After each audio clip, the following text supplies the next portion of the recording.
ఎంత తేడా ఉంటుందో మాతృభాషకు పరాయి భాషకు అంత తేడా ఉంటుంది.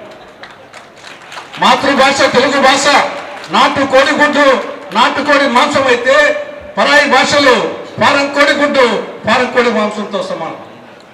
మాతృభాష తల్లి పాలతో సమానం అయితే పరాయి భాషలు పోత పాలతో సమానం.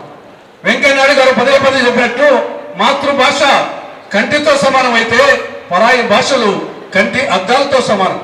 కన్ను ఉంటే కంటి అద్దాలకు విలువ ఉంటుంది. ఎన్ని రకాల పోతులైనా పెట్టుకోవచ్చు. కన్నే లేకపోతే ఏం చేస్తాం? మాతృభాష అనేది భవనానికి పునాదితో సమానం. మిగతా భాషలు అంతస్తులతో సమానం. పునాది బలంగా ఉంటే ఎన్ని అంతస్తులైనా కట్టుకోవచ్చు. మాతృభాషలో ప్రావీణ్యం ఉంటే ఎన్ని భాషలైనా నేర్చుకోవచ్చు. అదేవిధంగా మన పెద్దలు ఏం చెప్పారు?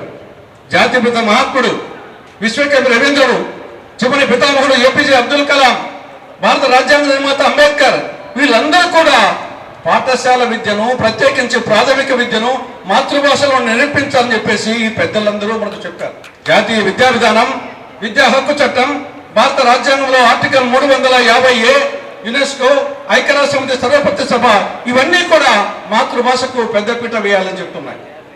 ఒక విద్యార్థి మాతృభాషలో 1 గంటలో ఒక సబ్జెక్టు మీద అవగాహన చేసుకుంటే అదే పరాయి భాషలో 4 గంటలు అవసరం అవుతుందని చెప్పేసి మనో విశ్లేషకులు చెప్తున్నారు. కాబట్టి శ్వాస భాష ఒకటి.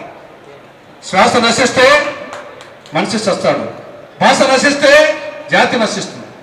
కాబట్టి తెలుగు భాషను మాతృభాషను పరిరక్షించుకోవాల్సినటువంటి బాధ్యత మన మీద. ఇది ఒక వారసత్వపు ఆస్తి. భాష అనేది వారసత్వపు ఆస్తి. ఏ విధంగా మన పెద్దలు మనకు వచ్చేసి బంగారమో భూములో స్థలాలు వెండు మనకు వచ్చేసి ఇస్తారో ఆ విధంగా మన పూర్వీకులు అనేక మంది అనేక విధాలుగా కృషి చేసి తమ జీవితం అంతా ధారపోసి ఈ యొక్క అమూల్యమైన అపురూపమైన ఈ యొక్క వారసత్వపు ఆస్తి తెలుగు భాషను మనకు అందించారు. ఈ ఆస్తికి ఈ వారసత్వ ఆస్తికి మరిన్ని మెరుగులు దిద్ది భావి తరాల వారికి మన పుత్ర పౌత్రాదులకు అందించాల్సిన పవిత్రమైన బాధ్యత నేటి తరానికి చెందిన మన మీద ఉంది. ఆ యొక్క భుజస్కంధాల మీద మోయాల్సిన బాధ్యత రచయితల మీద ఉంది. స్వధర్మం పరధర్మం కంటే మెరుగైనది, పరధర్మం ప్రమాదం అని చెప్పేసి భగవద్గీతలో గీతాచార్యుడు కృష్ణ భగవానుడు చెప్తాడు. స్వధర్మం పరధర్మం కంటే మెరుగైనది, పరధర్మ ఆచరణీయం, ప్రమాదకరం అని చెప్పేసి భగవద్గీతలో కృష్ణ భగవానుడు చెప్తాడు. కాబట్టి తెలుగు తల్లి ముద్దు బిడ్డలారా, మనందరము స్వధర్మాన్ని పాటిద్దాం, స్వభాషలో మాట్లాడదాం, స్వభాషను తెలుగు భాషలో మాట్లాడదాం, చదువుదాం, రాద్దాం. మన బిడ్డలను కూడా అలాగే తయారు చేద్దాం. నేను తెలుగు వాడిని, నా భాష తెలుగు భాష, నా తల్లి తల్లి, నా జాతి తెలుగు జాతిని సగర్వంగా తల ఎత్తుకొని గొంతు విరుచుకొని రొమ్ము విరుచుకొని చెప్దాం. అదే సమయంలో పరభాష ద్వేషం మనకు వద్దు. ఈ సందర్భంగా అందరి తరపున నా అభిప్రాయం తరపున కూడా ఇంతకుముందు రమణ గారు కూడా చెప్పారు, రాష్ట్ర ప్రభుత్వం ఇమ్మీడియట్ గా సుప్రీంకోర్టులో ఉన్నటువంటి ఆ ఎస్ఎల్పి 85 జీవో 85 ఆల్రెడీ హైకోర్టు రద్దు చేసింది, కానీ ఎస్ఎల్పి అక్కడ వేశారు. దాన్ని కూడా విత్డ్రా చేసుకోవాలా, అది నంబర్ 1. రెండవది, నాకు తెలిసి ఎన్టీ రామారావు గారు ముఖ్యమంత్రిగా ఉన్నప్పుడు తెలుగు మాధ్యమంలో చదివిన వారికి కొంత రిజర్వేషన్ పర్సంటేజ్ మార్కులు ఇచ్చే ఆచారం ఉండేది. అది కాలక్రమంలో పోయింది.